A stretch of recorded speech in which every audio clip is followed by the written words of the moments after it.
घर के अंदर एस्ट्रोलॉजर का वेलकम हुआ है। जैसे हर साल की तरह कोई ना कोई एस्ट्रोलॉजर घर के अंदर आते हैं और वो घर वालों को कुछ ना कुछ बताकर जाते हैं।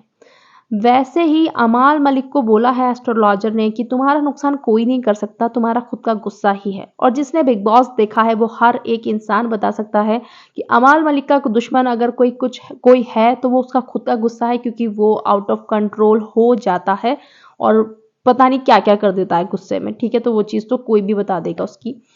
उन्होंने सही बात बोली शायद से ये तो। और फिर उन्होंने तान्या को बोला है कि तान्या को बहुत ज़्यादा बुली किया गया है उसकी लाइफ में। तो तान्या रो रही है, एक्सेप्ट कर रही है। मैं उस चीज़ की रिस्पेक्ट करती हूँ, मैं उस चीज़ पे कोई कमेंट नहीं करना चाहती हूँ। ज़िंदगी में पता नहीं इंसान किस किस फेस से गुजरता है, ना ही मैं उस चीज़ के बारे में कुछ बोलना चाहती हूँ।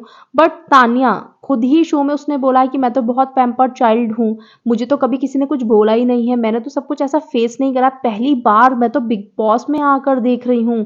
बिग बॉस में जो पहली बार मैंने ऐसे देखा, कोई इतना भी बुरा कर सकता है किसी के साथ में, कोई इतना भी ज़्यादा हर्ट कर सकता है किसी को। तो तान्या तो ये बोलती है और तान्या अब एक्सेप्ट कर रही है कि उसको बुली किया गया है।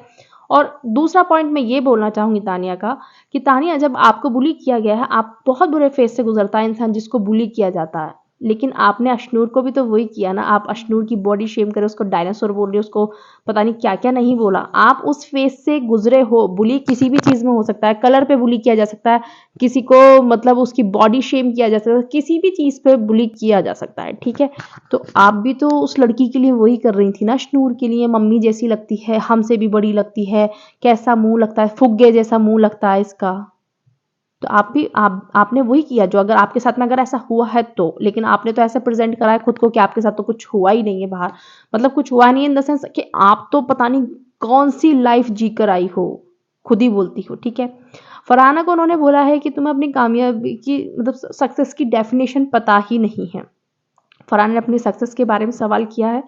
हम इस पर टिप्पणी करेंगे जब पूरा एपिसोड हम देख लेंगे कि सक्सेस की डेफिनेशन उसे नहीं पता है तो वो क्या है। बिग बॉस के घर में उसने अपना नाम बनाया है आकर। उसने कश्मीर से निकल गई इतनी मेहनत से, सिंगल मदर हैं उसकी, उन्होंने उसको कितनी मेहनतों से पाला है। अगर वो सक्सेस नहीं है तो फिर क्या सक्सेस होती है भाई। सबकी अलग अलग डेफिनेशन होती है सक्सेस की। हम किसी को जज नहीं कर सकते सक्सेस पर कि तुम्हें डेफिनेशन ही नहीं पता है सक्सेस की। देखते हैं उन्होंने क्या बोला है, पूरा ओवरऑल देखेंगे तब रिव्यू करेंगे इस चीज़ पर। बाकी आप अपनी राय प्लीज़ कमेंट बॉक्स में मुझे बताइएगा।